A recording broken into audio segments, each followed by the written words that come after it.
I hope everybody's as fired up as I am. Are we? After what I went through on that last show, I don't mind giving you guys everything I've got because I have a little extra energy that I never thought I'd have after winning ugly. But hey, we get these shows out there the best we can.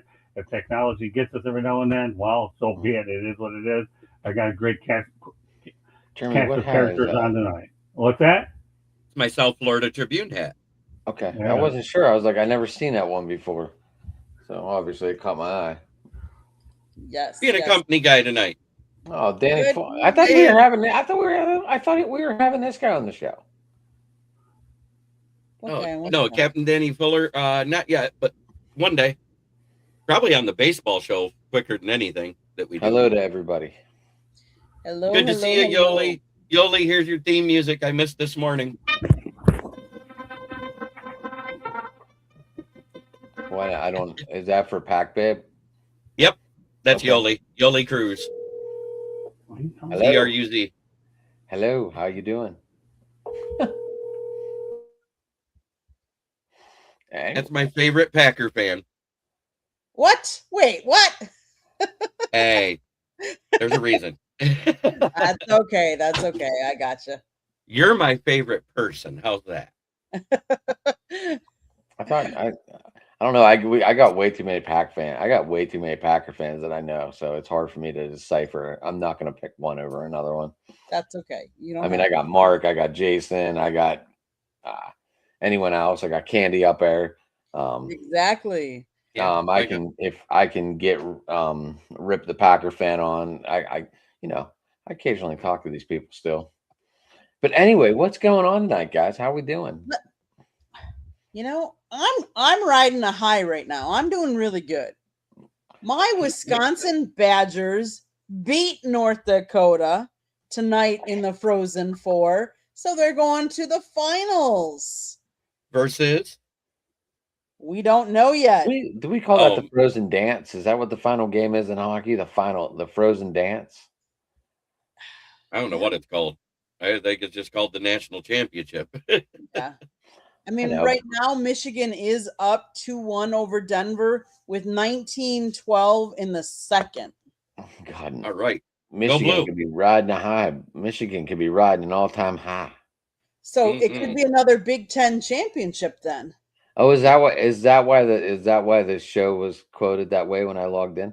Well, we've had quite a few. Like if you look at the football, you look at women's basketball, UCLA, you look at Michigan taking the men's basketball. So we've won all of the Big Ten has won all of those within this last year. So yeah, that's why we're talking. Big Ten doesn't get the respect I think that we deserve. So yeah, we're talking Big Ten. We're talking. There's Dustin so May. much East Coast, West Coast, and SEC bias that isn't even funny. Yes, Danny. Wisconsin is Big Ten, and they're already in. So Michigan is trying to and be. Patty Grimes says, "Don't forget water polo because they won the national championship in that." I didn't even know. Thanks, Patty. I didn't even know. Patty, how was the games out in Arizona? I forgot to ask. I haven't seen you in a while. Yeah, I'm back. I'm just trying to take care of a few other things at work on. She sent it to you again, by the way. Yeah, it's a conference of champions now. Mm-hmm. Cool. Yeah, I mean, she sent it to you again. I think Wisconsin and All right, go on, get on, move. I think the Tigers lost again today. That's quite a few in a row. Hey, there he is. How are we doing? There we go. All right, we made it work here. I'll tell you, this is the night. What's today? Please tell me this is not Friday the 13th. Because if it is, it came on the wrong day. Today is, Thursday the 9th, a day where I get, almost 13 hours of sleep, and I'm getting bitten because of it now. But meanwhile, we got the cast here on today. We got the man who you'd like to take his beard, run him into the ground because he knows more about technology ever. Well, he's the last to get in, but we're glad to have him, and he's eventually going to be sponsoring the show as well. So let me just mention this. All right, Fernando, why don't you make a formal introduction to Jeremy and Adam, since obviously Jeremy was a little bit under the weather last week. And Adam, this is his first rodeo with you. Go ahead, let everybody know you were at the Final Four and you popped in on baseball. But give Adam and Jeremy an overview about you, and then Candy proceed. Now that I got all these things done, because Fernando, you definitely proved that even on the second show in the country club, you made this look like a boot camp because we're winning early. Ugly. Whatever. Who cares? Go ahead. Here we go. No, yeah. So it's Fernando Holiday Vargas. I've been around sports for quite some time. Had the opportunity to work, travel and work into sports. I've visited over like 50 different stadiums across different sports, and everything from All-Star games to World Series to 3 years in a row at the Final Four championship. So I've been around sports in different point of views, from production to sidelines and everything. So sports as a fan and sports as a job has always been in and around me. But I just happen to be on this one way or another, and I'm looking forward to be here every Thursday and just exchange opportunities and opinions about sports. None of us are coaches or GMs or scouts, but we all know what needs to be done on our favorite sports team. But yeah, man, I'm happy to be part of this team and grow and to learn with each other, and let's just have some fun and just talk sports or talk politics. So Fernando, what are your teams?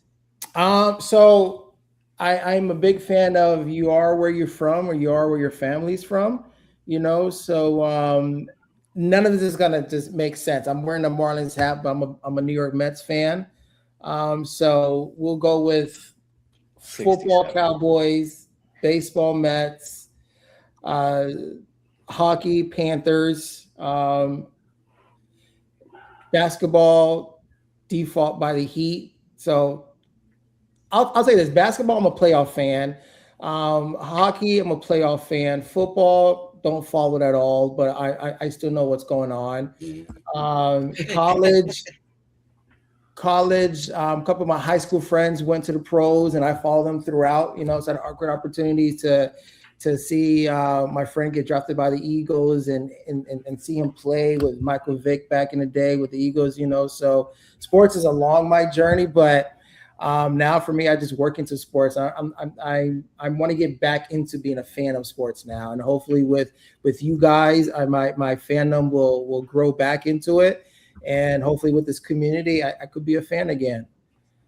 All right. So Lindsay Masick said, "Say 6'7", and I will subscribe." 6'7". 6'7". There you go. Oh, hey, Lindsay, can I ask you a question? I'm 63. Will that work? If I make it to 67, who knows what's going to happen? I don't even know what that analogy is, but I'm 63 going on 90. I may skip my ticket over there. I don't know what the analogy means. 67. Jamie Licious said, "Top right, do you like football?" Asking me if I like football is like asking fish if they need water. Really? Okay. All right. Well, if I'm reading this correctly with my incredible vision, say 67, I will subscribe. All right, 67, please subscribe. All right, did I say it right this time? 6'7". It's that thing that the kids are doing. What happened? I'm not doing it. We're on board. Who cares? It is what it is. And yes, stick to your home team. Somebody just said hi from Delray. I'm in Boynton Beach, so whoever said hi from Delray, I would love to connect. That's the advice guy.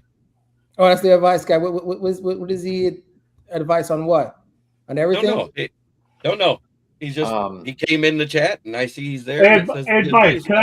I actually need you tonight. Advice. I want you to watch last hour's edition of Sports Wrap. Okay, and I'd like you to give us advice how you go ahead and get around what I just had to deal with. And if you can come up with something that I think is really good, you definitely got my ears and everybody when I get on here. So what exactly happened? All right, what happened? Why don't we fill us in, since we're going to talk about this? Why don't we fill us in, Scott? What happened? Go ahead, Candy, because I was off half from it anyway. He does live streams. That's what we do. You started it with 5 people on your show, usual people, and one of them came in on their phone and could not hear Scott but could hear all the other people on the stream. Then we tried to bring somebody else in, and he couldn't hear anybody on the stream. And then it switched to people couldn't hear Scott on the stream, and they could hear the person that was having problems hearing Scott. So then Scott went in on a different device. One of the other guys couldn't hear him, so somebody else had to lead the show. And it kind of went around the room who couldn't hear who. And who was on the first, who was on the second? In other words, in military terms, it was a cluster frig. Yeah. Well, I guess you could say that in a very, like you say, on your terms. At least you've improved your vernacular. Yeah, that's good enough. I'm so fried. It wouldn't matter what I said tonight. Who cares? I do like that a little bit. Oh, sorry, Jim. I was going to say we went through that a little bit on Tuesday. We couldn't hear Jason for a little bit. See, right.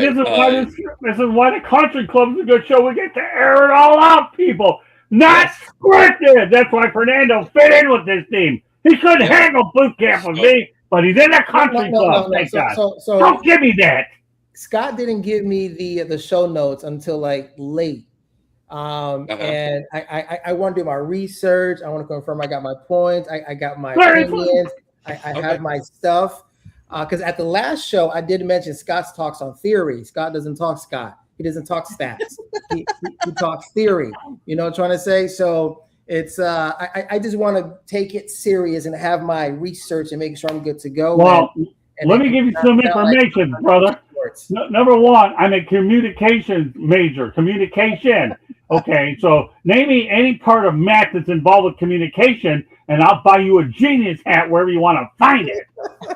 Because I majored at the University of South Florida in 1986, okay, in communication, okay, communication. And I barely got into USF because of my math deficiencies. In fact, I want to say something that's really unscripted. All right, you guys ready for this story? I love telling this group story. Here's the situation. I go to Broward Community College in Pembroke Pines, Florida, okay? But I ended up getting I think it was a 1.5 grade point average at Florida International, and I don't know what topic it was. It wasn't public speaking, but something else. And then I ended up getting math, of all things, 2.0 for a night class. I used to take classes at night so I could get rid of all the extra garbage that you had to deal with daytime stuff. But this time I got smart. I took math during the summer, so they had to pile everything all in, okay, in a short time. Well, guess what? USF says to me, you got to have a 2.0, okay, to get in the university, and I'm prepared to move to Tampa fall of 84. Great. Can't go there. Wrong. Let's think again. So I went over to, I don't know, it was a provo or whoever a dean or whatever, whoever the hell let you in these places, okay? I said, listen, I agree that my 1.5 in the top subject I didn't know about wasn't any good, okay, and all that business. But I did get a 2.0 in math with my last thing. And doesn't that count for anything? Because you said the last school, not the one. And I swear to God, if body language could tell you everything, the guy says to me, you know what? Welcome to the University of South Florida. I found a loophole, people. But, he says to me, I'm putting you on probation. I said, go for it. What do you think happens the next term? I got 2 B's, and that was the end of that cotton picking story. I got in, winning ugly, and finding a loophole. Now, Ballrick wouldn't be surprised at this because he knows I'm always up to something, except days when I get some sleep, which isn't very often in the first place. Samir, I wouldn't encourage this practice because you're way too smart anyway. Fernando, the next time you come on a show, I ain't looking for cotton picking math equations. I stunk in school anyway, but I was able to make it work the other way. Adam, you're new, so you'll get to know me as time goes on. Candy, well, you've seen it all. Okay. I feel better. What I was getting ready to talk about, because we were talking about introductions, advice guy, I actually am from Flint, Michigan, just north of Detroit. I am a Detroit sports nut, a Detroit sports slappy, and a University of Michigan fan. I have been writing for Scott about the Detroit Lions this will be my 5th season coming up. I have been podcasting for my 5th season this season as well about the Detroit Lions, and I have branched into the Tigers, and pretty soon we'll start my NBA talks because our Red Wings are so pathetic that they're probably not making the playoffs, so I don't know if I'll have a hockey playoff show. But anyways, so I changed my channel from being just Detroit Lion centric to Detroit sports. Instead of it being kneecap biting with the Motor City Lions, it's now the KCB Sports Network, because KCB was the original AM sports station even before Scott was involved, that later became WDFN. So that's all tied back to Detroit. Adam from? I live in Weirton, West Virginia, which is like 40 minutes out of Pittsburgh. I grew up though. You said Wheeling? Huh? Wheeling, West Virginia? Wheeling's like 30 minutes from me. I've been in. That's what I thought you said. That's what I thought you said, because like I was like, I've been there before. Would you go to Wheeling Downs? Did you go gamble? No, I passed through there and I got to see the hockey team there. I forgot what minor league teams there, but I got to see the hockey team. It's pretty cool. The Wheeling Nailers, the Penguins. Yeah. Good. Obviously, I'm a Steelers fan. I'm a Cleveland fan. I'm an Indians, Guardians fan, Pirates fan. I podcast usually Monday, Tuesday, Wednesday, Thursday. I'm here. Saturday, I'm with Jeremy, which I think once I go to camp, I don't know if I'm going to be available Saturday nights, Jeremy. And if I do, I might be highly beach day. We'll call it a beach day. I got you. In other words, it's going to be like it'll be country club with drinks. But just to chime in, I was an opportunity to be at Cleveland for the World Series. That energy was pretty 97. Intense. No, like a few years ago when they lost against the Cubs. Game 7, like I was there on behalf of DirecTV. We had the blimp. We were flying there, and I was working on the ground with the camera. But that stadium, it was intense. The rain and the delay and the home run, like it was intense. It was intense. It was pretty cool. Yeah, they just needed 16 outs. They just needed 27 outs for 2 games in a row, and they couldn't do it. It was fun. It was definitely a good experience. So let's see. The Big Ten has won in water polo, football, women's basketball, men's basketball. They're already represented in hockey.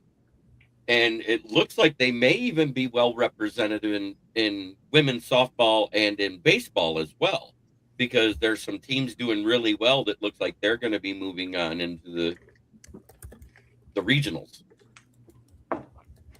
So Big Ten's a lot better represented than everybody gave them credit for prior to this past football season. You kidding? The Big Ten's cleaning up. Penn State won in men's wrestling too. Well, I think. Oh no, Scott's taking notes. Pretty good at wrestling. I think Scott's taking notes or writing stuff down. I'm not sure what. Yeah, I am a little bit. I'm multitasking tonight, so no, I'm not falling asleep. Advice guy. I'm a high energy motor mouth, taking notes, multitasking, and doing what we've got to do. But don't worry, I'm paying attention and I can respond to everything that's going on. But I'm glad that the advice. Hey, the advice guy. You say you're located in Boynton, right? Is that correct? Delray Beach, right? No, that's close enough. You and I and Fernando need to get together sometime, brother. Okay, because Fernando's going to be a big part of what we do.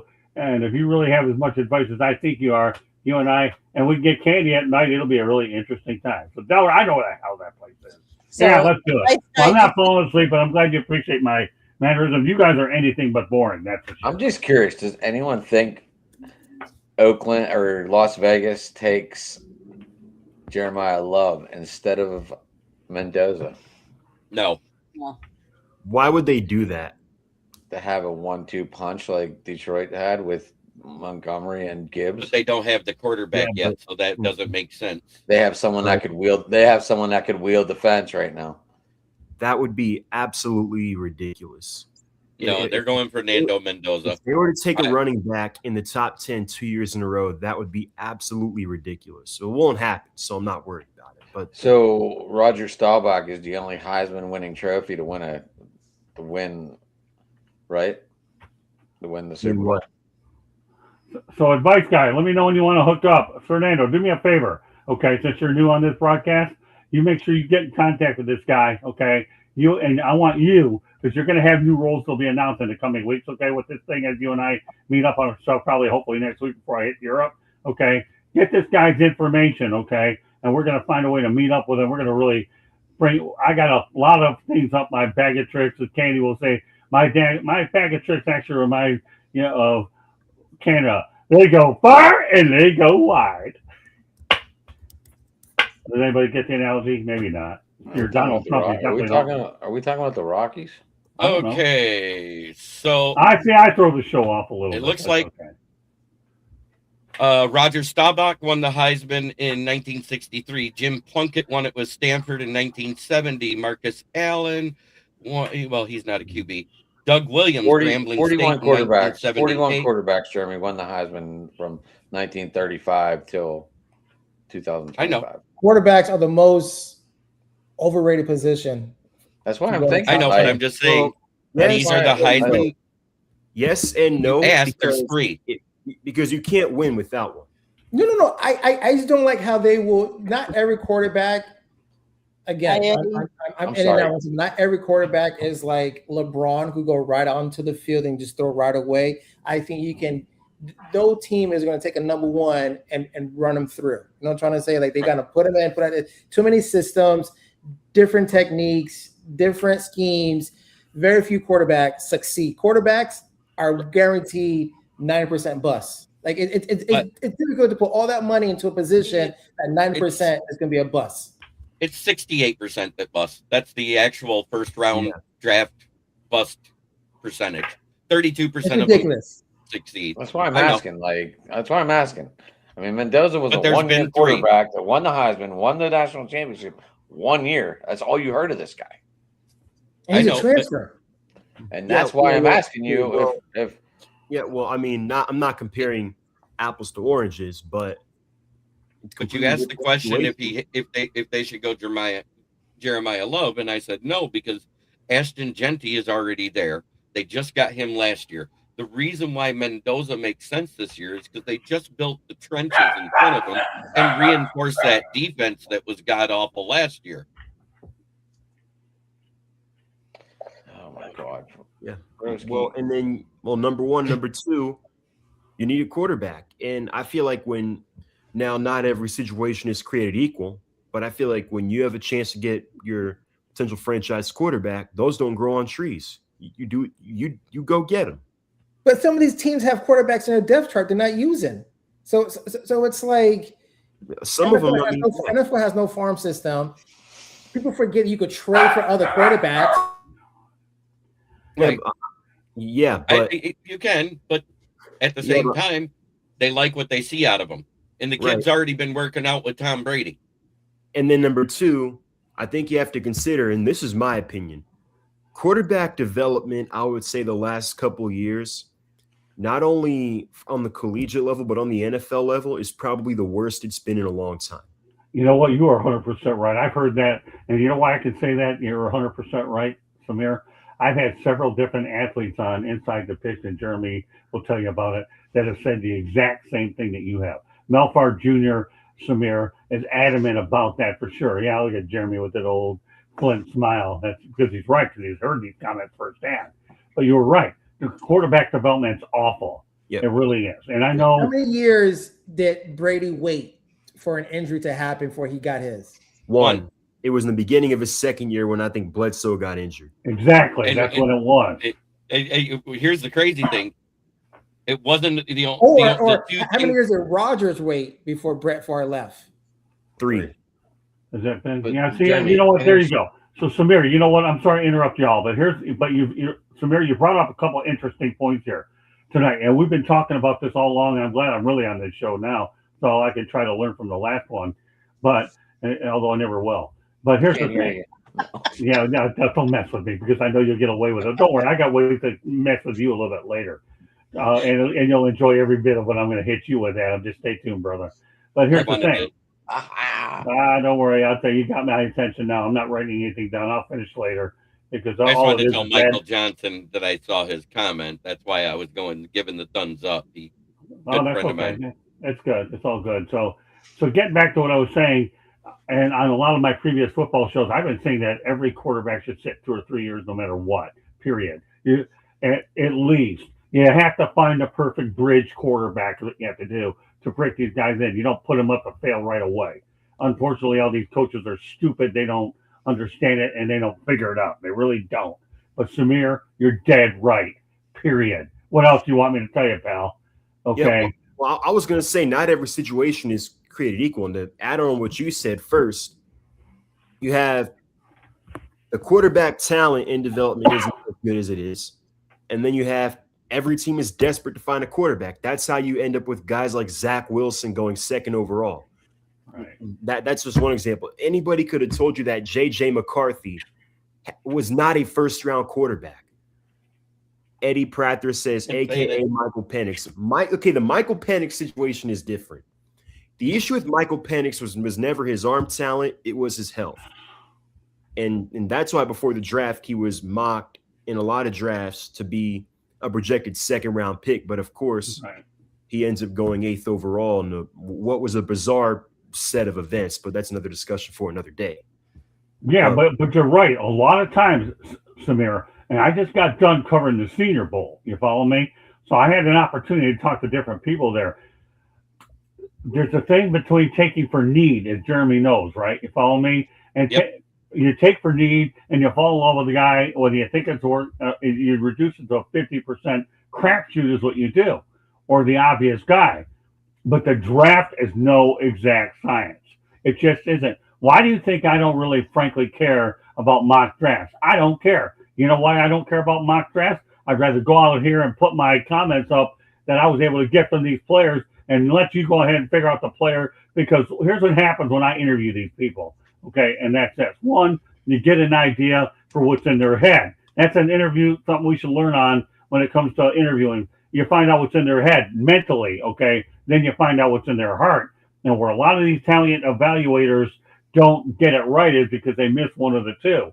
But that's what you have to do. I don't give a rat's, you know what, about the Wonderlic test. What the heck does that show me? Who cares? Right. I can tell you many times when I was in high school that the people that have some of the best grade point averages do not, and I repeat, make it in college, because high school is a lot easier animal. You get to college, the professors don't care whether or not you were the best in your class in high school. They don't really give a lick. They really don't care. This is what steps out. You got to work. And you know what? When the professors get their moolah, otherwise known as money, they don't care what you did. They wouldn't care if you're the best cheerleader, you had a 3.9.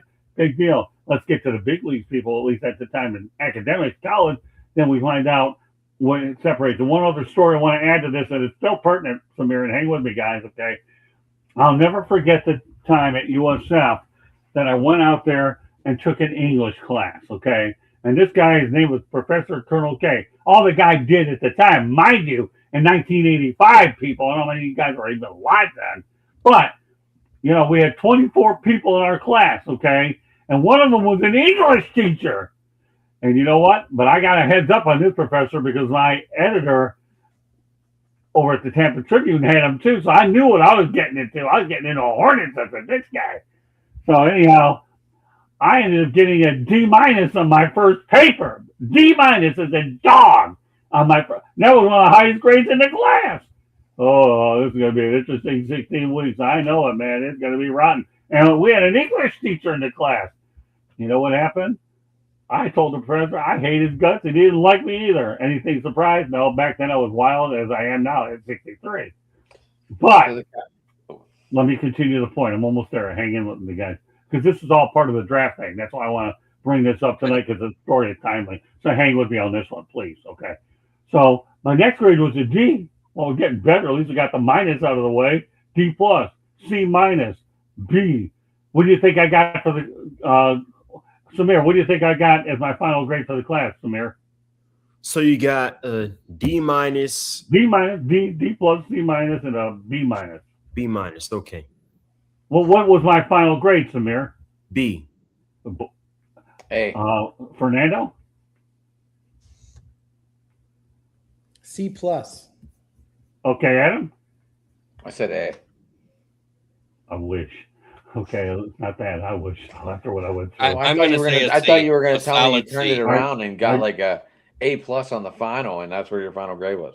No, we were writing papers, brother. We weren't writing. I'm bad at taking tests. Oh, the advice guy gives me an F. Boy, you just got yourself in my doghouse. Oh, how hard it is to get out of that. Okay, all right, go ahead, Jeremy. What was my final grade? I want to know. I think it what was a kind of- C, a solid C. Candy, what was my final grade? Wasn't it a B plus? All right, you know what? Samir gets the star for the night. I got a B. Because you know what I ended up doing? See, we only met. We were supposed to meet 2 days a week. Okay, but he said, "Nah, I'll just use the other one as a conference day." I used to be in there all the time getting some information.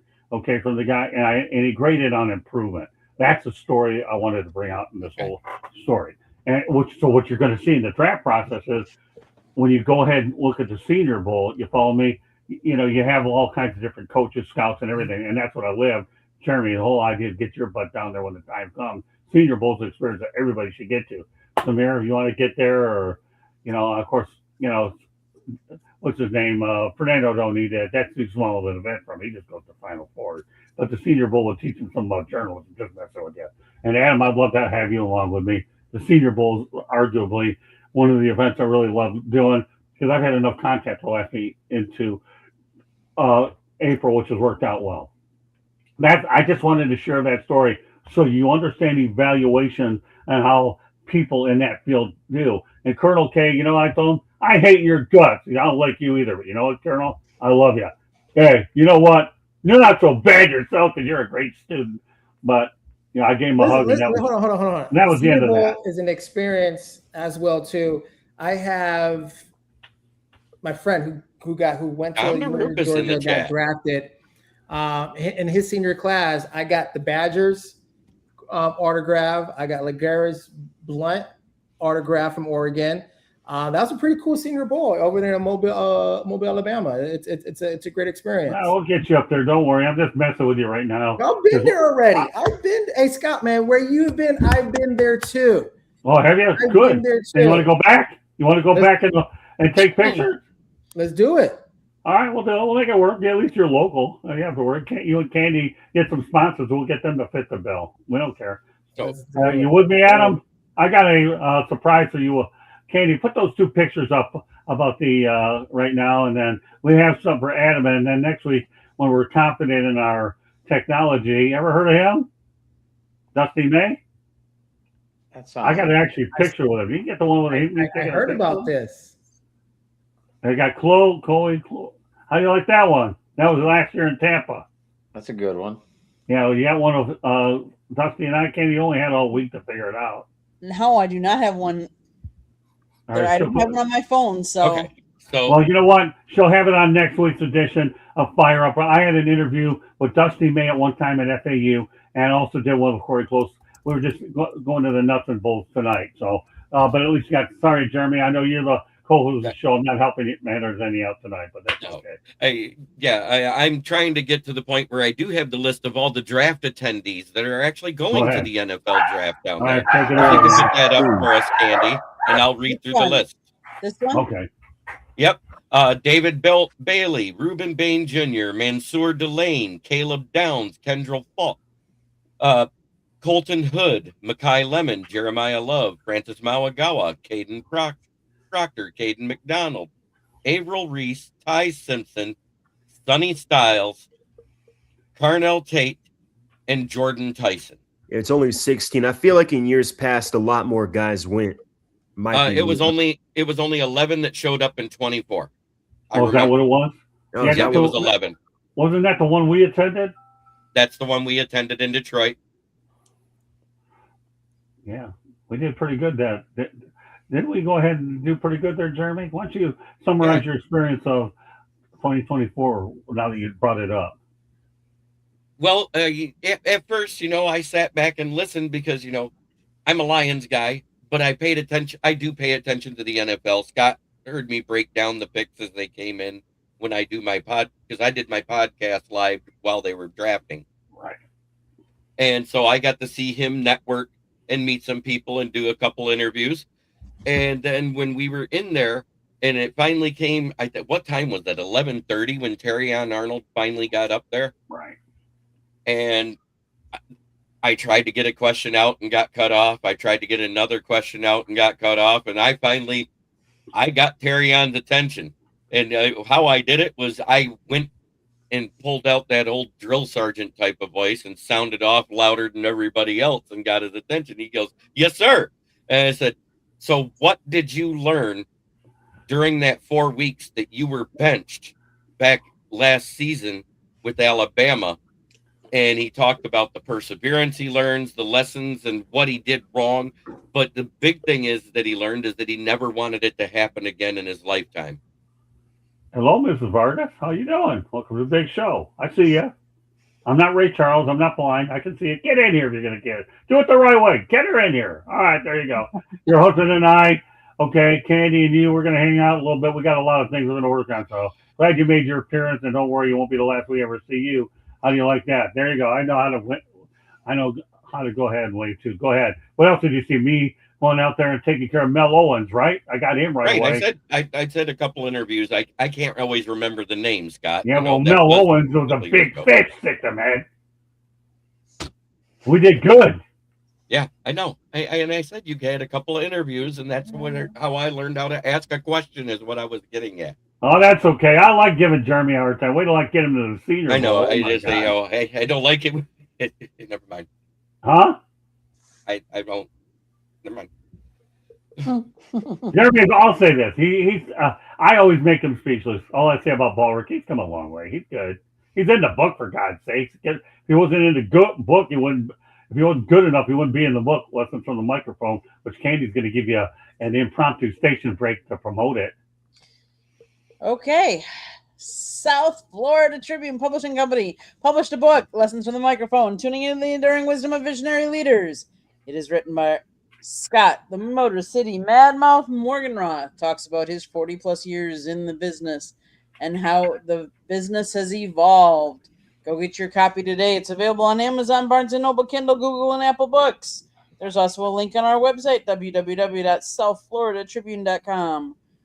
And if you like to listen to the audio version of the book, that's out there as well. If you like to listen to podcasts, you can find us wherever you get your podcast. If you want to advertise or be a guest on the show, or you can always email us at southfloridatribune@gmail.com. And last but not least, if you see that red subscribe button in that lower right-hand corner, that means you have not yet subscribed to any of the different platforms we are using tonight. We would ask that you subscribe to all of them, please. Thank you. The only reason why last year there was more at the draft than there was the year in 2024 is because there was more first round graded quarterbacks. Okay. You had the same, if you took out the quarterbacks, it was the exact same amount of people as there was in 24 last year. There was 17 there, and 6 of them were first round graded quarterbacks. So you take away the 6, it would have been 11 again. It's gone down every year since the year that Brian Branch was drafted, and that was 23. On average, it's 10 to 15 most. But that year in 2023, there was 24 of them. The year before that, there was 21. The year before that, there was 17. And the year before that, there was 13. So, it varies up and down, but the most that ever was the 2023 draft, and that's the draft where you had Michael Mayer go in the second round when he was supposed to go in the first round. Brian Branch was considered one of the best safeties in the NFL that went in the second round. That was good for you. Yeah, great for me. Do you think like these mock draft can reposition a player in a different direction? No. No, I don't think that's what it does. I think a lot of it has to do when they get into the in-depth of the character and the person off the field, because a lot of the GMs and coaches, when they talk to these guys during the 30 rookie personnel visits of who they're interested in, you can tell who they want because the cream rises to the top, and the other ones you just don't even hear them talk about anymore. Out of that 30, you'll hear about 15 names they want, and 15 you never hear again. So before Mahomes, Kansas City was not a top market. No, but they were still a good team as soon as they got Andy Reid. But like, could he have done the same success in a high traffic market, LA, New York, Texas, Pittsburgh? Like, could it the same thing? Could Josh Allen be in the same position? And because Buffalo's in its own little zone over there, could he have gone to a different team and have the same success? Or some teams really brings out the best in that player? Well, I think that what helped Pat Mahomes the most was having Mike Kafka and Andy Reid that year backing up, because Mike Kafka is one heck of a QB coach, and he was in the Andy Reid stable that year and worked with them and because everybody said he was a system QB and he had a whole bunch of fundamental issues that was wrong with how he threw. And that's why he fell to Kansas City in that draft. He was considered a second or third rounder by most of the draft pundits, and he went in the first round to Kansas City, which shocked everybody. I think it was 17 he went.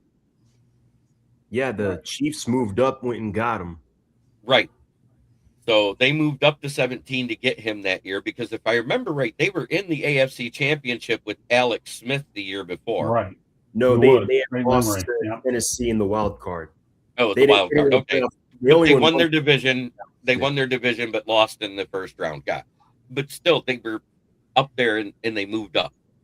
Mm-hmm. Because and then, did anyone see the Cowboys trading? Some teams hang on to their quarterbacks way too long. Yeah, well, I think so, and I think that's the hard part, because as I mentioned earlier, a long-term starting quarterback or maybe even a franchise quarterback, those don't come around very often. So it kind of feels like when you feel like you have your guy, it's like you got to stick with them until the wheels fall off. Like, for example, Tua. You got, there are a lot of people that think maybe the Dolphins stuck with Tua maybe a year too long. Well, I'll give you that one. Nah, the coach is crap. The coach was wearing leggings. Well, wait. Hold it. Time out. Time out. That's a problem on both ends. Number one, Tua should have been drafted there in the first place when you had Justin Herbert in front of him, who was a way better quarterback. And number two, the Dolphins, to me, remind me of the Hatfields and McCoy. All they do is fight with each other. They're the most dysfunctional organization on the planet. So both of them are responsible for the debacle that Jeff Hafley has now. Tua, we'll see what he does in Atlanta. He's your problem now, Samir, not the Dolphins. Dolphins have no equal. It's like saying the team that picked before Buffalo shouldn't have taken Josh Rosen, right? Oh, yeah, well, and I was going to add on to what Jeremy mentioned. I think it also depends on on the organization the quarterback ends up getting drafted to. Like Josh Allen, for example, was the ultimate hit-miss prospect of his class. And like, for example, like I see Jets fans talk. I'll get back to that. Like I see Jets fans complaining about we passed on Josh Allen and got Sam Darnold. Josh Allen would have been a bust if he had gotten drafted by the Jets. Here's another one. What if the Bears didn't draft Mitch Trubisky and they drafted Patrick Mahomes and he had to be thrown to the Wolves year one? Would he be that good? There's that thing. They allowed him to develop that year for a reason. They said he had mechanic issues. They said he had decision-making issues. He was in an air raid system. As a matter of fact, it was the last year that Cliff Kingsbury was the coach at Texas Tech before he became the coach of Arizona. It's a great point. It really is. Again, being in the right situation at the right time is key, and that's the thing. I mean, the reason why the Chiefs landed Patrick Mahomes is Andy Reid and company. Their scouts obviously were high on him, looked at enough film. Hey, listen, I could criticize Dan Marino all day long if I want to, but the fact that 20-some teams made a mistake and he had a pretty good career with Miami, but Don Shula let him throw it wherever the heck he wanted, and even though they should have had a running game, he would have gotten the Super Bowl. That's another story. But sometimes you got to have a little bit of luck when players drop to you and snap them up when you get a chance. Miami wouldn't draft him a wide receiver if he paid him. If Cleveland had drafted him, he probably wouldn't have worked out either. Nobody worked out. Wait, look how good Baker was those few years he was there at Cleveland. If they'd have had Josh Allen, how much better would they have been? Because they had a decent O-line at the time. Yeah. So, you got to go look both ways there, because Josh Allen, the only thing he needed to work on was decision making. That was his biggest problem.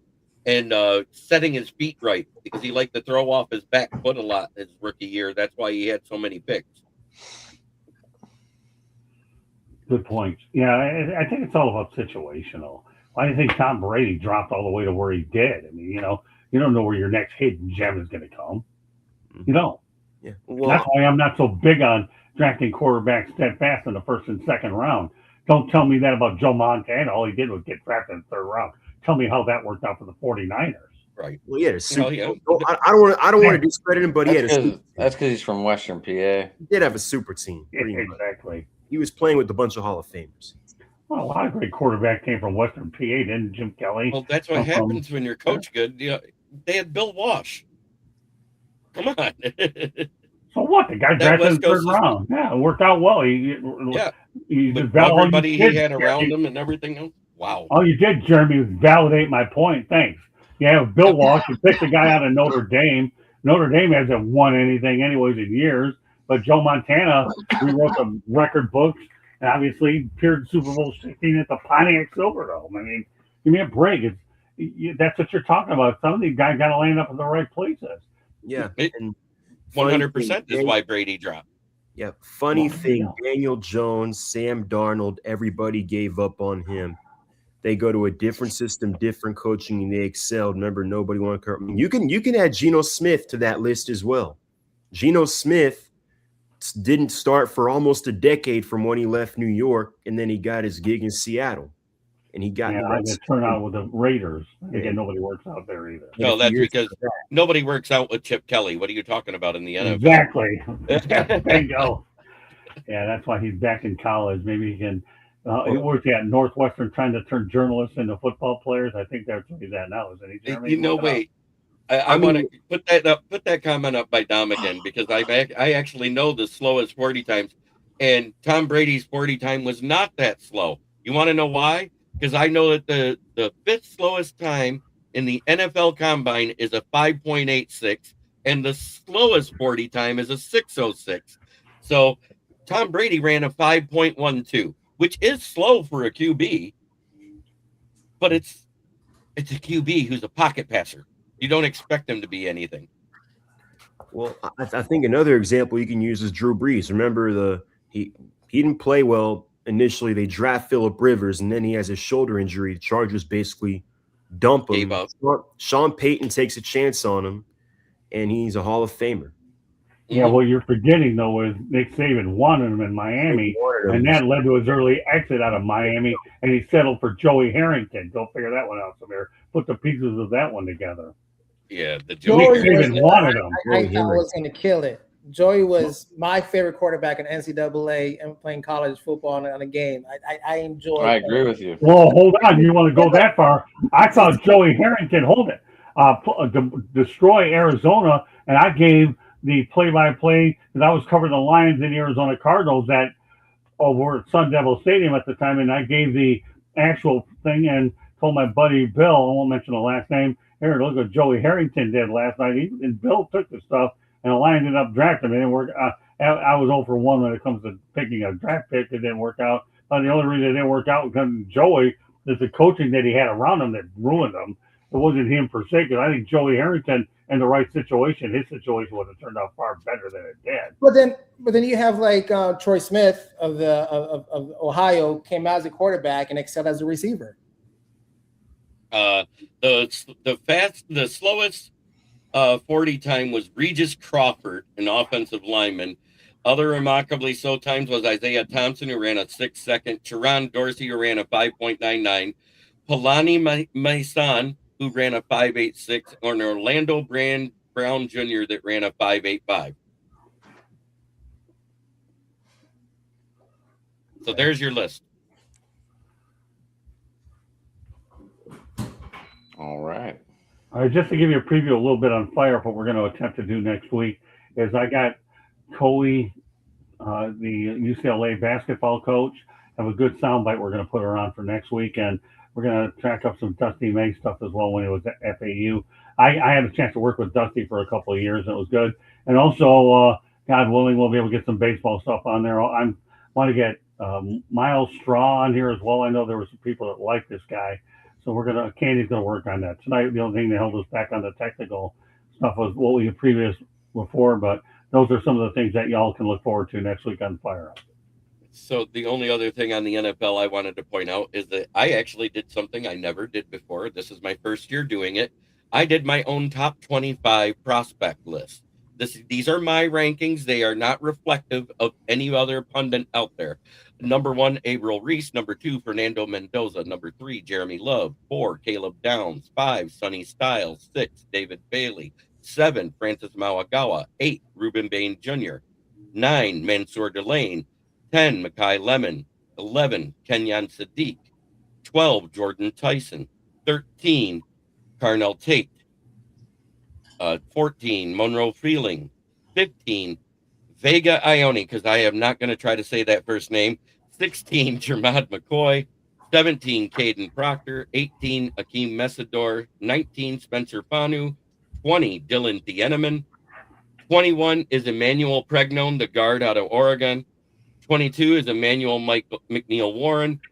23 is Avion. They did 26 of them because it doubled the 22 for some reason. But 22 is Avion Terrell. 23 is Denzel Boston. 24, Omar Cooper Jr. And 25 is Kendrick Bolt. So it's technically 26 there. Pretty good list there. And I want to go back to Michael Johnson, but we should put that one up there. We should. I appreciate the respect. I really do. Here's the thing, Michael. I appreciate the respect, and I'll answer whatever questions I can. One thing you might want to consider doing is put Inside the Pigskin on your Tuesday schedule if you're not conflicted anywhere else. At 8:30, we have a great show there. I have some former NFL players that come on, and I think you'd be a fit, and we'd love to have your comments on that show, in addition to being here on the Country Club. Michael Johnson, God bless. Appreciate the kind words and respect. Continue on. So what do we think of Mendoza not going to the draft? I mean, he's not the first number 1 overall pick to not go to the draft. He won't be the last. He won't be the last. I mean, if he wants to draft party, is that what you referenced? Yeah. Yes. I mean, look, for him, it's you only get drafted first overall once. So if he wants to be with his family when he's getting drafted at home, host his own party. I mean, realistically, care. He's a Miami guy. He gets to hang out with his family. I mean, really, nothing wrong with that. I get it. Who was that guy from Cleveland that went fishing and didn't go? I don't remember. Joe Thomas, wasn't it? Yeah, that's it. Thanks, Jeremy. Joe Thomas. He didn't go either. He's a Wisconsin guy, isn't he, Candy? Yeah, he is. Yeah, so he didn't go. It's not but maybe it's because he doesn't want to hug the biggest sleazeball in the NFL named Roger Goodell. Well, tell me how you really feel, Jeremy, about Roger Goodell. Obviously, evidently you did, right? You all right there, Adam? Am I boring you? Am I stealing away from your thunder, brother? So what did everybody think of my list there? I mean, the rankings may be bad to somebody, but overall, the list is 1 through 26. Do you agree that they may not be the right order, but do you agree with those are the top 26 prospects right now? Yeah, definitely. And I think it's going to be fascinating where everyone ends up, because I think it was Jordan Schultz who mentioned earlier that you're going to see potentially a lot of movement, a lot of action on draft day, especially day 1, where teams are going to be trading up, trading down. And I found it interesting because usually when you see a lot of movement like that, it's usually when you have a quarterback class that's top heavy, like we had in 23 when we had, I believe, 4 of the first 5 picks be quarterbacks, or when you have a class that's considered deep, like the one in 24, when we had 6 quarterbacks go in the first round. We have teams trading up, trading down, trying to find their guy because, as I mentioned, everyone's looking for a quarterback. So, but there are a lot of solid prospects. It's not very top heavy, but there are some solid prospects, especially on defense. I was looking. There are some guys at edge They're guys at corner, linebacker, and especially at offensively at wide receiver. Now, there's not that surefire number one guy, the Justin Jefferson, the Julio Jones, the Jamar Chase, or Malik Neighbors from a couple years ago. But you got Carnell Tate and Mekhi Lemon. That's basically your 1A, 1B, in my opinion, in this draft. In the second or third round, that can start potentially on day one.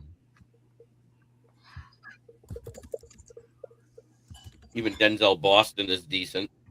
And I'm telling you, Jeremy, anybody you put with the Miami Hurricanes on there, you're not getting an objection from me, right? Well, Carson Beck was visiting Pittsburgh last week. Oh, was he? Yeah, they like him. They like him in a third or fourth round.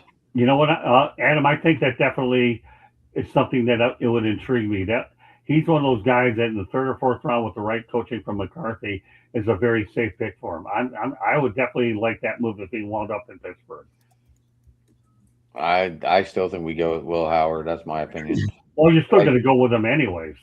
But back to that Cowboy comment earlier, I think they trade both their first round picks and try and trade up into the top 10 to get that lineman they need.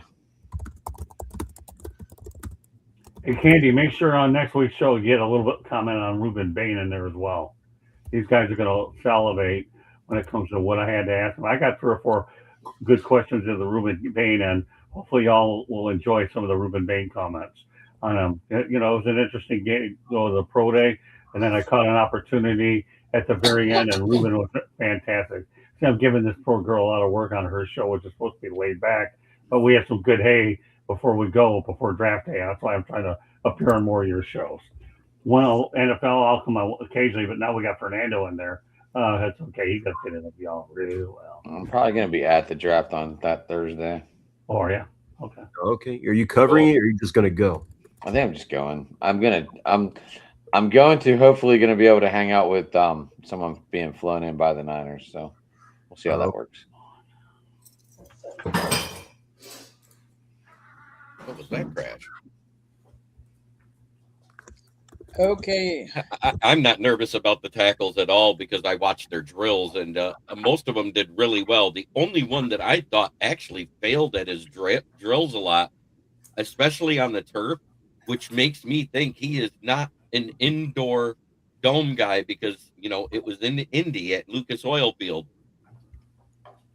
It was Jake Slaughter. He was sliding all over the place every time he changed directions. If you watched in those change of direction drills, and when a center can't change directions, there's misdirection plays where a center has to be able to do that. And if he's slipping on turf, that could be detrimental to any run or pass play where they require the center to use misdirection on a stunted defensive tackle or defensive end. Well, now this guy is agreeing with me. I don't understand. Didn't this guy criticize me in the beginning of the show? Who? It's Michael, dude. Didn't he criticize me when I said the Raiders shouldn't? No, that was Broski Bear that criticized you. Oh, yeah. Well, where's Broski Bear on this one? Or did he jump off like normal? He probably already jumped off. Like that Michael Lom dude the other night, whoever the hell that guy was. Mendoza is going to be a bust. So we'll see. We'll see. I think Roger Staubach's the only one that made the Pro Football Hall of Fame, though, I believe, as a Heisman Trophy winner at a quarterback position and drafted in the first round. Peyton Manning didn't win the Heisman? Nope. He didn't win the Heisman? No, he lost out that year. Who was that? It was the kid out of Oklahoma that won it, wasn't it? Or was that the year that the linebacker out of Washington won it, Brian Bosworth, that beat him out? Was it Couch? Eric Crouch? Eric Couch? Didn't play one snap in the NFL. They still won, I believe. Was that it? They said only 3 QBs that have won the Heisman because I looked it up, and that was Jim Plunkett, Roger Staubach, Jim Plunkett, and Doug Williams. They were the only 3 Heisman winners to win a Super Bowl. Yeah, that's right. He is the only Heisman-winning quarterback to be in the Hall of Fame. There are only 10 Heisman winners in general in the Hall of Fame. I did not realize that. That's an interesting point by Michael, though. Cousins is an insurance policy. I don't know. So watch that story. I agree with Michael on this one. That's why I brought up that opening question right away. And apparently I've got a lot of heat for it. Wow, it's an interesting storyline. Michael, I'll pay attention to this here, man. There's a little bit of substance behind what you just put out there. I think the key to this whole thing is how Clint Kubiak can go ahead and develop is what I think his quarterbacks. But you know what? Now Michael just threw something out there. I'll probably pay a little bit more attention to. Peyton lost against Charles Woodson. Yeah, Charles Woodson. Yeah, that's what it was. He was a pretty good player. Mr. Detroit guy? Yeah, I know. It was a long time ago. Oh, that's Shared my title. out. Hey, I can't help it. I forget some things. You know, you are talking about what, 30 years ago? I thought the third. Oh, go ahead, Mendoza. Or who was? I thought the 30 at 30 when Charles Woodson and Peyton or Tom Brady were hanging out at Brady's house doing a 30-30 on that. That was pretty funny. The duck roll, whatever that 30-30 was called. Mm-hmm. Okay, guys, let's focus. Let's shift our focus a little bit. How about NBA playoffs are going to be starting not too far down the future here. Who's in, who's not, who do we like? I think the East is especially wide open. I think it's anyone's conference, and it's kind of hard to tell who's going to come out of the East. You've got Detroit, the number 1 seed. You've got Boston, but I think Tatum's health and their depth isn't as strong as it has been in the last few years. Who's the third? You've got the Knicks. I think with their size, and if Brunson is on, they can make noise. And then, like, even Cleveland, and on paper, they have what you want or what you need to make a deep playoff run. But bottom line is you can't trust James Harden when it comes to playoff time. And a backcourt of James Harden and Donovan Mitchell. Now, credit to Cleveland, and Cleveland, they do a good job of staggering those two. So that way there's not an instance of teams just zeroing in on one or the other and hunting them every possession down the stretch. But I just can't trust James Harden come playoff time. Is that because they're going to predicted to play the Hawks?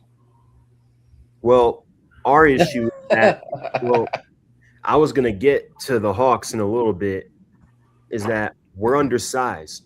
Number one, we're undersized, and it showed in our last 2 losses against the Knicks and the Cavs.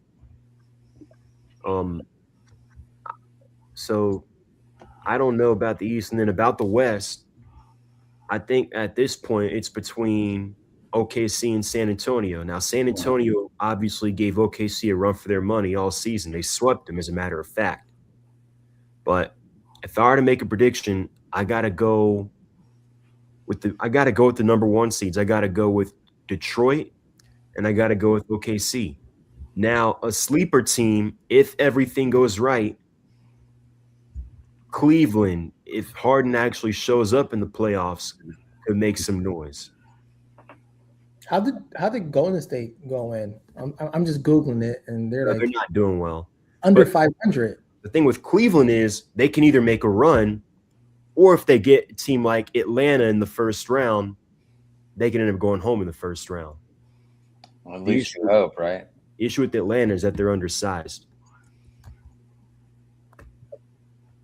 I am so with this Michael dude. I like it.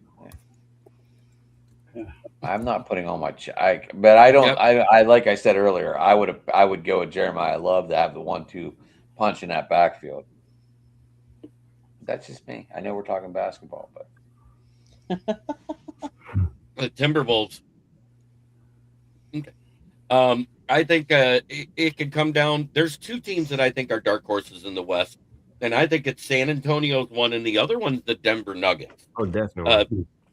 Because their playoff basketball is at a different level. OKC, yeah, they showed up last year. I want to see them do it again before I just go ahead and crown them. But SGA has proven he's pretty darn good there for OKC. And in the East, I think it comes down to Detroit or Boston. And my dark horse is your Hawks. We'll I see. just, the way they're playing, but as you said, they're on the smaller size. They tend to get out physicaled against the teams that have power bigs. That is what I see with them. But if they get that fast tempo going and don't turn the ball over, they're a different team. Yeah.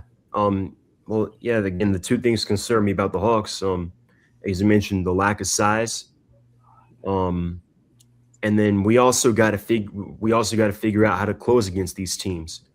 Obviously, Jalen Johnson's the man now in Atlanta, but I think he's still growing into that role. But he's got to develop as a closer. The closer right now for us is Nickeil Alexander-Walker. But I feel like, thing about this is that, say what you want about Trey. Trey would have won that game last night.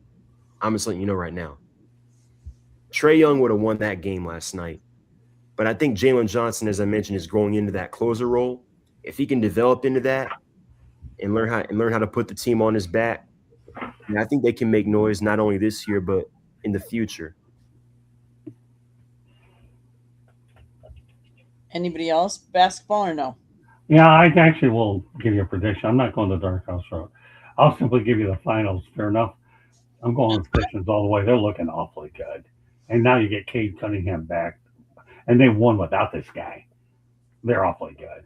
And then I'm going to be old school, as I always am, gray hair and all that. Put Detroit and San Antonio in the finals all day long. And then you have then you're going back to the Larry Brown era and Tim Duncan. Detroit, San Antonio in the finals all day long.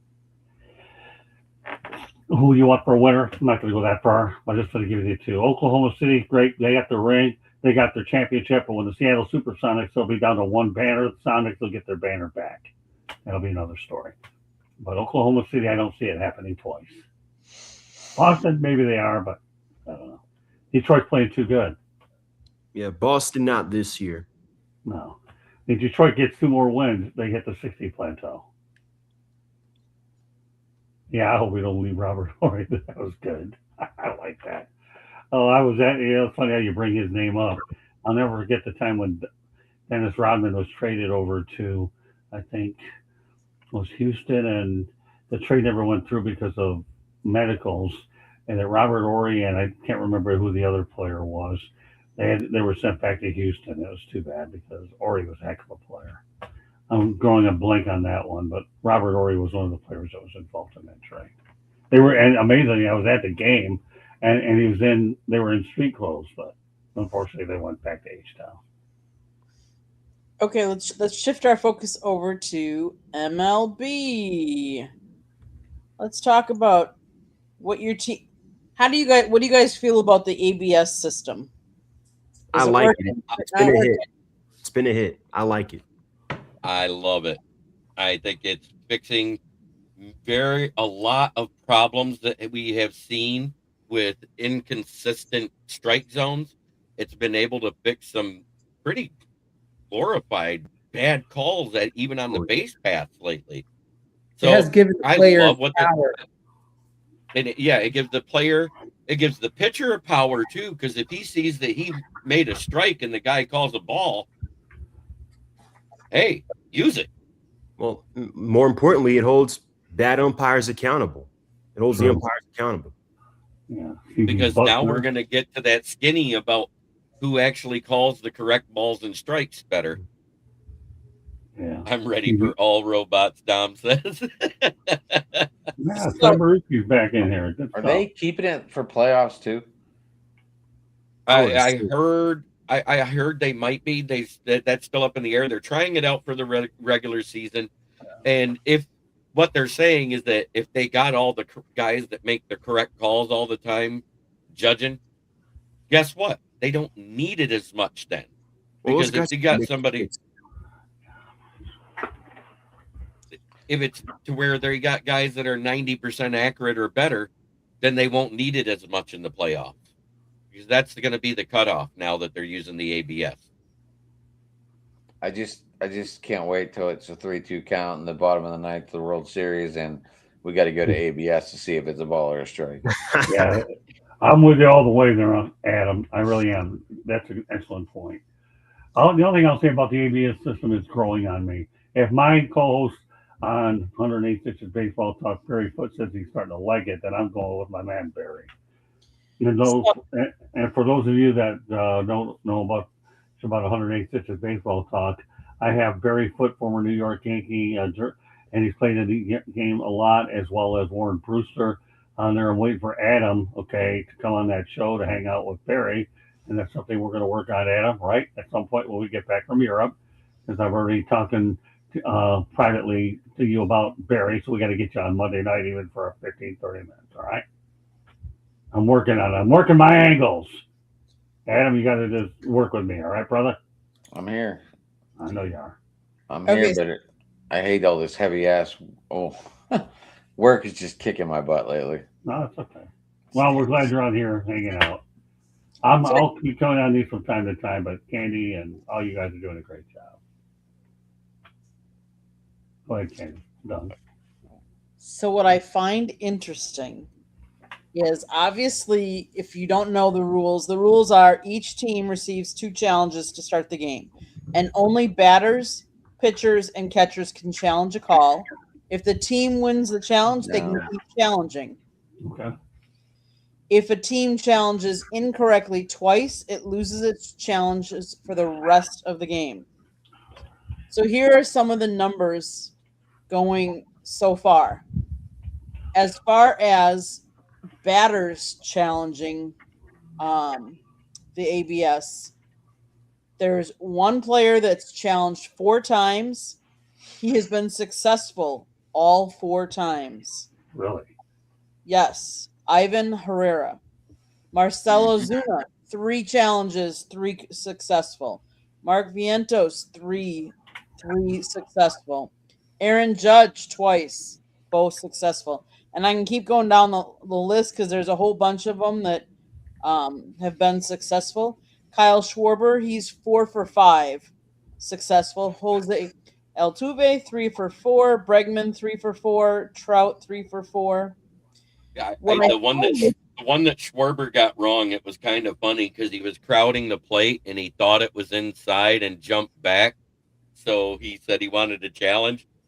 And literally, it was like the skin of the baseball touched the line for the strike zone, and it confirmed the strike. I am not a firefighter. Now, I will say these stats are through yesterday's games, not today's games. As far as pitchers go, 1, 2, 3, 4. There have been 7 pitchers that have challenged a call once each. All 7 were successful, but only 7. Then you move on to catchers.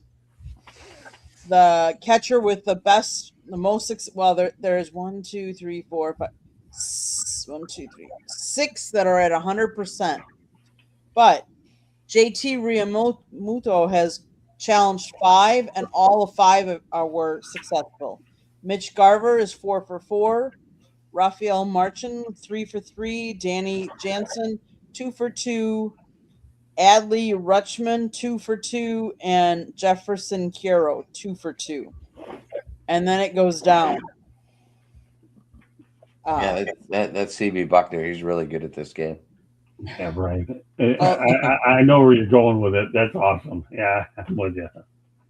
As far as that goes, the umpire that has had, granted, there are a couple. So I got to take the top 3 out because Clinton Vondrack, as far as umpires, has only had 2 challenges. They both went against him. Brock Bailio, 2 for 2, and Jim Wolf, 3 for 3. But all going against. The worst ref is Chad Whitson. He was challenged 11 times, and 10 of them were overturned for a 90.9%. Wow, that's incredible. And Go ahead. Ever a night when your stats are really doing some damage. These are. Andy Fletcher, he's 15 for 17, wrong.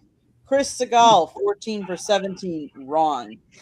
And yes, when we go to CB Buckner, because I know that one's been out there, 7 for 9, wrong. So 77.8% of the time he's wrong. I do think that the ABS. The catcher position is going to change with the ABS. Framing the pitch is going to change. Technique is going to change. Like, you know, it's going to change now. With ABS, it's just going to change.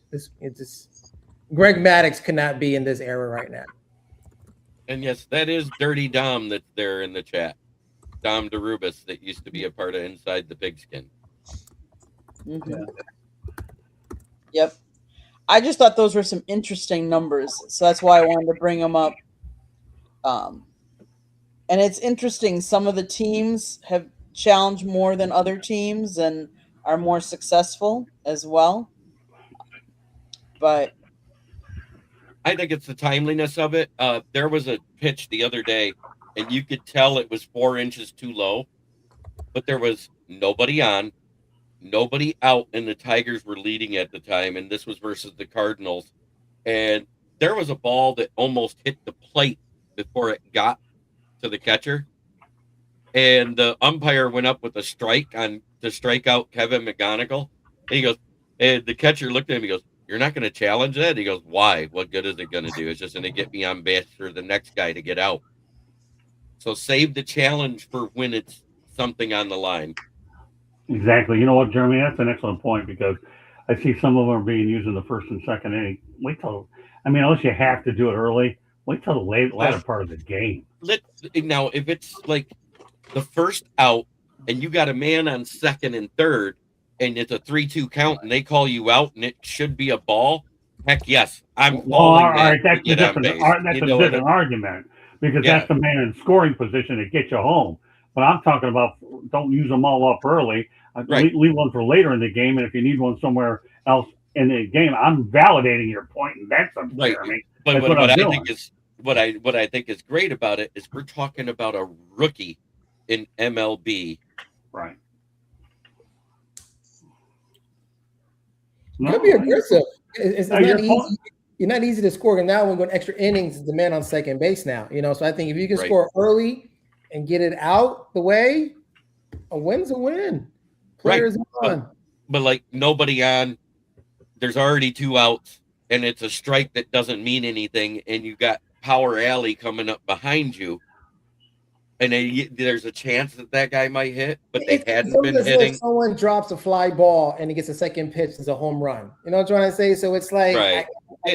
But at the same time, in the concept of the swing of things, it didn't mean much at the time to let it slide is what I was getting at, and that was a smart decision in my opinion on Kevin McGonigal, a guy that was in his 5th game of his career, made that decision. I think that's pretty ballsy. Myself. But again, I'll reiterate on what you just said. You're 100% right. You are. You have to know, and what you have to do is know when to pick and choose your spots when to use them. But I always say I want to leave. Pardon me? We might be guaranteed a Big Ten championship in hockey. Michigan's up 3-2. Oh, are they really? Oh, wow. With 8:58 in the third. But getting back to my point, Jeremy, okay, I'm with you. By the way, I do want to make a quick announcement here, if I may, Candy. Beginning on July 8th, Talking Baseball will be in the hands of Eric Katz, will be my new host of the show, along with Tony Lewis. For those of you that may or may not be familiar with it, the show will run around 10 o'clock a.m. So anybody on this panel that wants to come in from time to time and be a guest on him, Eric Katz is going to host it, and Tony Lewis. Those are 2 guys you can see prominently on Monday night on 108.6 Baseball Talk, and Eric Katz and Tony also appear on the Sports Exchange. I want to since we're talking baseball, Candy, I thought it was important to get that plug in as well. So Eric Katz, and Jeremy knows when you work hard for us, we'll find other places to put you to make sure we can expand your visibility. So Katzy and Tony will be leading it, and everybody, if you're available 9, 10 o'clock, in the morning on Saturday, just give me a shout or a candy, and we'll get you on there. And Katz, he's a great young prospect. Like I say, Jeremy's done great. Samir, you've done outstanding. And Adam, I'm waiting to get you on Monday night. I really am, pal. And Fernando, you got your spot on here. What time? About 9-10 in the morning Eastern time. I'm at Monday. Huh? Oh, Monday? Yeah. We start the show at 8 o'clock at night. Eastern? Yeah. Yep. Okay. Because my show's at 9, so. Well, so what? You come on from 8:05 to 8:35. What's the difference? You can hang out. We bring on I just wanted to make sure like they weren't like same time. No, there's no conflict. I'm looking forward to bringing you on. I'm always looking forward to adding new people in here. And with the fact that you like baseball and the fact I got the heavy hitters on that show, I think you would fit in nicely with this group as often as you want to come on. It's an open invite is what I'm trying to tell you, Adam. And there's no conflict of interest with your show. Danny, the only problem with your comment is timeouts in the final 2 minutes are way more important than that red flag. And if it don't get overturned, they lose a timeout. Yeah. All right, well, whatever. It's fine. It's okay. You have your opinion. I got mine. It is what it is. But at the same time, it depends on the flow of the game and what the actual thing they're trying to overturn is, and if it's able to be overturned. Because, look at Jim Schwartz that cost them their last timeout that year when he called one on a scoring play. Right. Which a scoring play is automatically reviewed. Right. So that lost the review. It literally lost the review was the penalty on it. So the play stood as called and lost their last timeout. Yeah, it didn't help his job status either. Jeremy, the Fords were ticked at that one. That's the one they. Yeah, that was the one that gave him the 8-8 record that year. The year he was let go for Jim Caldwell. There you go. Great. There you go, Jeremy. Scott, definitely I'm interested in coming on. I just saw that comment pop up and I wanted to answer my thoughts first. And I actually thought Jeremy and Adam and the rest of y'all that Jim Schwartz did a decent job in Detroit considering what he inherited. And I'm surprised up to this point he hasn't gotten a second chance. Cleveland screwed up. I don't know much about Tom Monken, but Jim Schwartz was the ideal guy that should have gotten that job. Yeah, because he took over right after the 0-16 season, right? Exactly. Yep, that's what he did. Yep. And I think the first year we got 5 or 6 wins that first year. And that was because Stafford was hurt for 10 weeks of it. And then the next year, Stafford gets hurt again. And then the first year that Stafford's healthy, we go 11-5. There you go. Yeah, didn't they win 2 games Stafford's first year? I'm trying to remember. No, we won 2 games with Stafford and 3 games without him.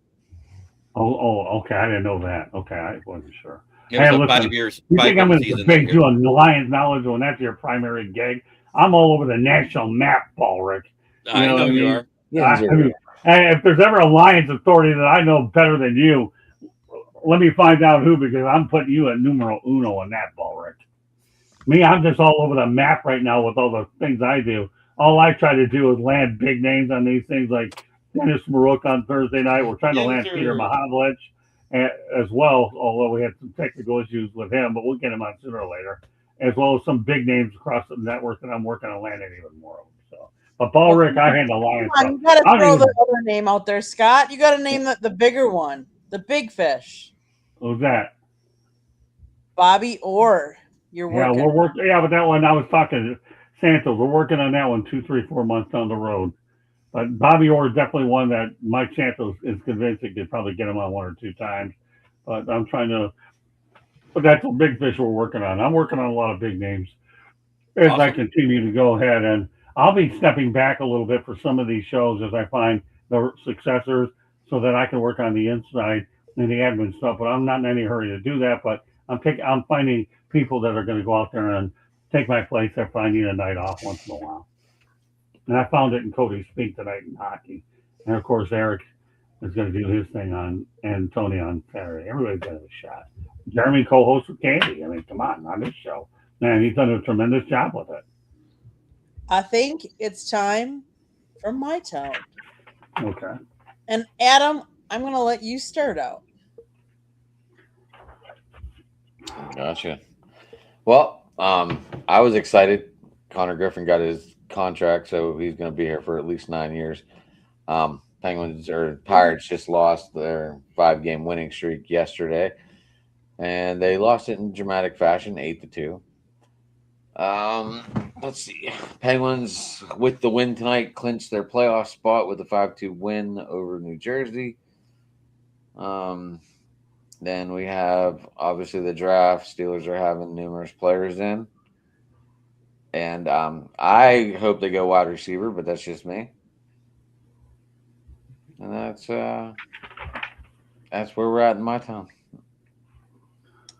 Samir. So the Braves just had a 4-3 road trip at Arizona and at the Los Angeles Angels. I would say the highlight of the road trip Fight. Yep, they had a fight on the former World Series MVP Jorge Soler for the Braves in 2021. He hit the home run, 3-run home run over the train tracks in Houston. Was hit by Ronaldo Lopez earlier, was an accident. Next at bat, Ronaldo Lopez goes high and inside. He doesn't like it. He charges the mound. Jonah Heim, catcher, did a horrible job protecting him.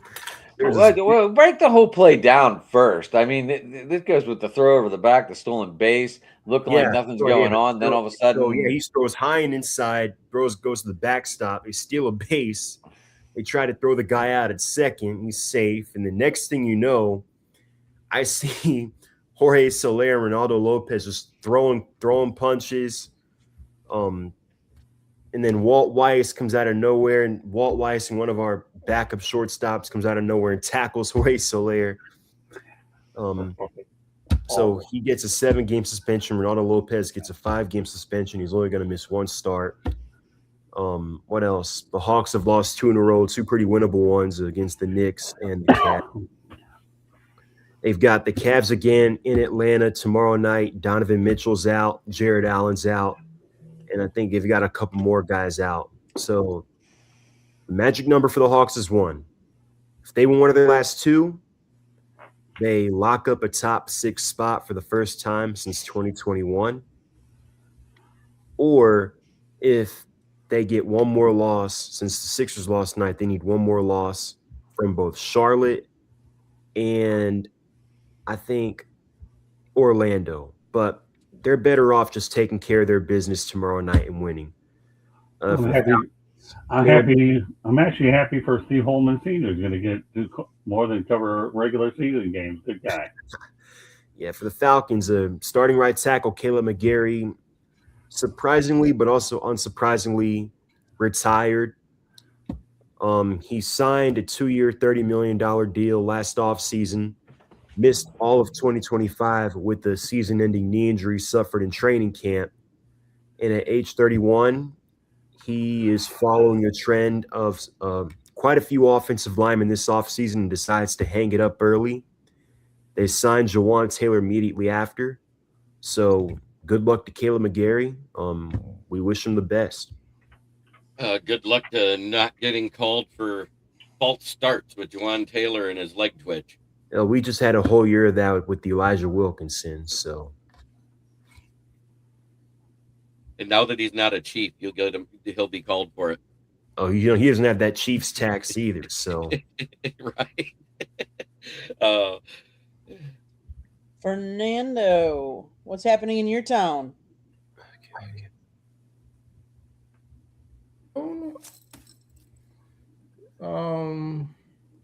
Nothing. With your teams, either the teams that you follow in your town or from your home, whichever. The New York Mets just lost 7-1. They just blew that game. On break. Mets fans suck. It's weird. I follow the Mets and I'm in these group chats on Facebook and everything, but the Mets fans is just I don't know. It's I keep my distance. They get in that Subway Series mindset. No, it's like the Mets fans think like they're owed something. It's 7 games into the season. I think Met fans are not baseball fans, and I do think that some fans are not fans of the sport or not fans of the leagues in general. You know, like it's just it's just they complain about some random stuff and it's just there. But other than that, other than following the Mets, I don't know anything else about any other sport. It's baseball season right now, so to me, it's all baseball. Since the WBC, I'm following more Colombian players across the league. I found there's another Vargas in the pros, so I'm following him now. He's a first baseman, I think, of the Diamondbacks. So I'm following that. Other than that, I think that's pretty much it. I'm playing a trip. A good friend of mine, he's the head linebacker coach at Rutgers University, so I'm planning a trip out there to go visit him. Other than that, I think that's pretty much on my schedule. Jeremy. Nice. Well, I did just have the whole list of the top 30 visits for the Lions, but that's too much to go through on this short of a toe. So that's being done. The rookie visits are happening here in Detroit. Cade Cunningham returned to play last night and was in form already, doing 25 minutes and scoring over 20 points with almost 10 assists. So he got right back to his double-double average. And I'm quite sure it's just so they can get him in game shape for the playoffs with 3 games left when they activated him. And that's smart. It's kind of like when Chris McCollum first came back and he was able to score 21 points for your Hawks, Samir, after he returned from his injury. It's that type of thing. These guys got to be worked in. Oh, it's 3-3, Jeremy. Yeah, I know. I saw that. Scott, do you want to add anything to? Yeah, I got one. I will add. According to Florida Hockey now, Paul Maurice said Sasha Barkov will not play for the Panthers this season. He had reconstructive knee surgery on September 22nd. Listen, Panthers been knocked out of the playoffs for about a week or so. It's too bad they won't be able to get their three-peat. Okay, although I'm a Red Wings guy through and through between anyways. But the Panthers have been decimated by injuries. Lose your captain. It's totally unfortunate. So get ready for next year. Panthers, no three-peat for you guys. But Sasha Barkov, hope you get well soon. Excuse me. So, my town. Well, we all know I go back to Wisconsin. Obviously, Wisconsin is now in the final 2 of hockey. We will see who they play. With 1:28 left, Denver and Michigan are tied at 3-3. So, this could go in. We might be talking about overtime here for them. Candy, sorry to cut you off. Did you see the City Connect jersey from Milwaukee? I did. What you think? It was okay. Not my favorite, but I was trying to sound it out. I was like, is that Wisconsin? Like, Wisconsin. How about B-more? What are they trying to say?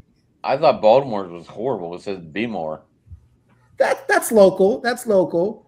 But Wisconsin was kind of left field. The Braves went back to the powdered blue. Jameer, did you see their jersey? Which ones? The city, oh my gosh. The Braves. Oh yeah. I love them. They're a lot better than the last ones. I'm still not a fan of the Texas. Still hasn't gotten me over on any of their City Connects. Mm-hmm. I think that Texas is a little bit more cultured related than anything else.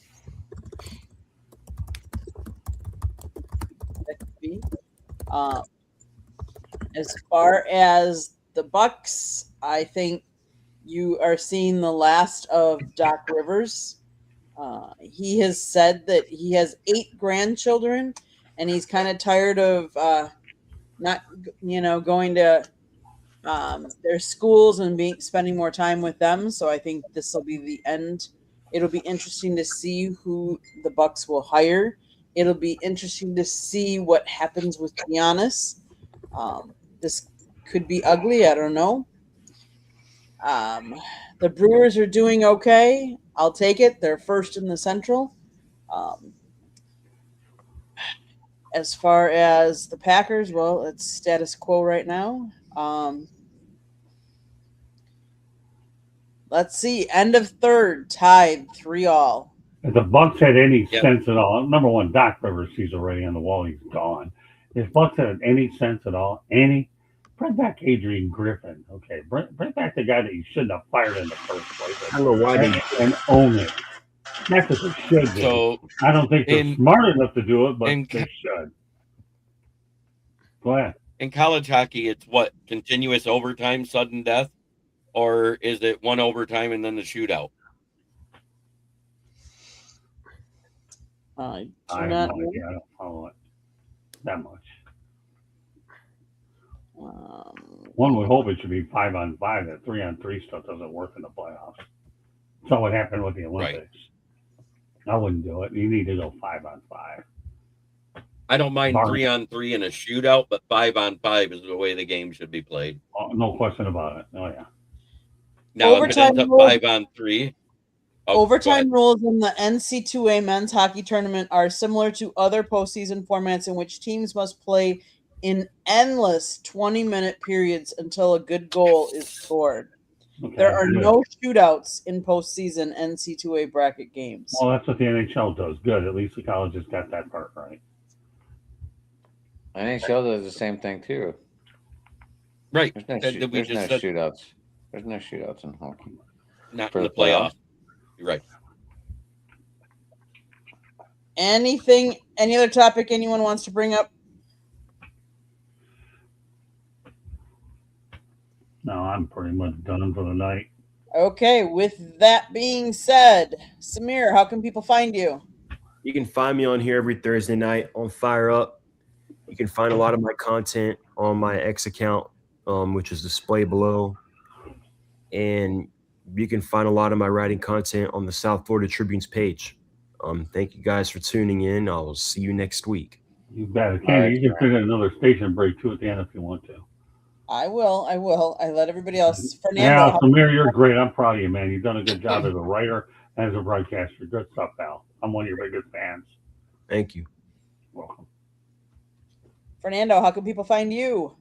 Holiday Vargas on all platforms, but hopefully being on this channel every Thursday, there'll be more coming out of me. And then again, like I said in the beginning, the fandom will come back, and I think being around this group of people would drive a little bit more energy towards me. So I think I would like to start challenging myself to produce more content on my pages. So at Holiday Vargas on all cross platforms. Well, I know one thing, Fernando. Welcome to the show, and you're a great addition to the Country Club and Fire Up. I know that. You and I will be meeting in person probably within the next week or so I can autograph your book, which you are, by the way, in it. Okay, so Fernando and I will be getting together soon in person, and I'm glad you're out. We found an industry on Thursday night with this group. You're going to fit in great. Can't wait. Adam, Same here. how can people find you? Well, it was nice meeting you, Fernando. Samir, good show as always. You can get me at Sports Talking It on Twitter. You can get me at Driving to the Top Productions. Monday, baseball. Fans of the Diamond Talk. Tuesday, Open Sports Mic. Wednesday, Steel City Sports Talk. Thursday, right here. Saturday with the guy up there. More breaking. Jeremy, how do I don't know how to say this. Like, we break down numbers more on your show than we do. Yeah, we're more about getting into the stats and talking about our teams than anything else. Talking about baseball in general. It's called the Baseball Roundtable Talk because I have fans of at least 4 fans other than myself talking about our teams. I'll wait till you get on Monday night, Adam. I'm curious to see what you got, buddy. I'm curious. I'm curious to see what you got. I always am. Well, let me tell you, I bring on former major leaguers. That show is like no other show you're ever going to experience. You get 30 minutes out of there, you're going to be begging me to come back on every quarter for 30 to 45 minutes. When I put you with people that actually play the game, tell me about it, especially a couple that you know of. Now let me tell you, you come on that show 30 minutes before yours, or 40 minutes, whatever you have, works for me, brother. I can go 30-minute increments all day long. Get in there and mingle with Barry and Warren, pal. Reach out to Candy. Let's make it happen. All right, Adam? Sounds good, my man. Huh? Yeah, you got my number, so just send me a text. Yeah, I'll have to do that. Hopefully Candy saved it this time, but I'm not going to put any guarantees on that. She handles all that stuff. All I do is put this stuff together and try to work through my Alzheimer's. Right. That disease is attacking me every day, and it's getting tougher. But I'm still fighting my butt off. So those of you that are Michigan Wolverine fans of the basketball team, tonight it is reported that Michigan and star point guard Elliot Cadeau have agreed to a deal for him to return for his senior year.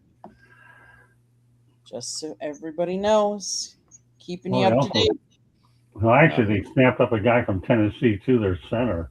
Yeah, a guy that was averaging 21 points a game. Yeah. Well, it goes. You know what that tells you, Jeremy? If you can't beat them, join them. Right. A couple of the Pitts, I forgot to mention a couple of the Pitt stars.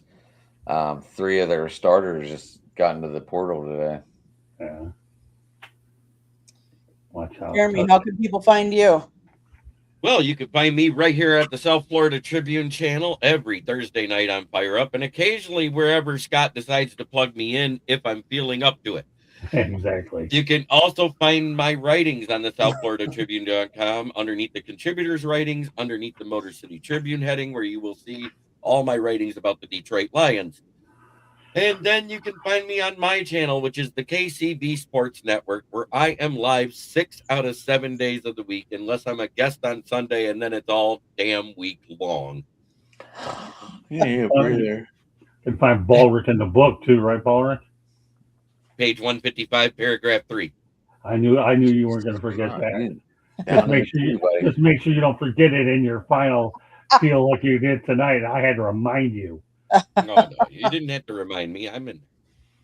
Oh, that's okay, Ballrick. I'm just busting your chops because you made it for the whole show this week. Jeremy's not reading his page yet. Yeah, you have the page down there. Everything good stuff. But Jeremy. Oh, yeah, but right good.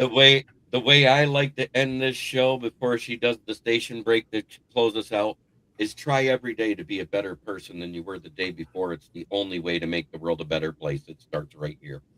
Amen, brother.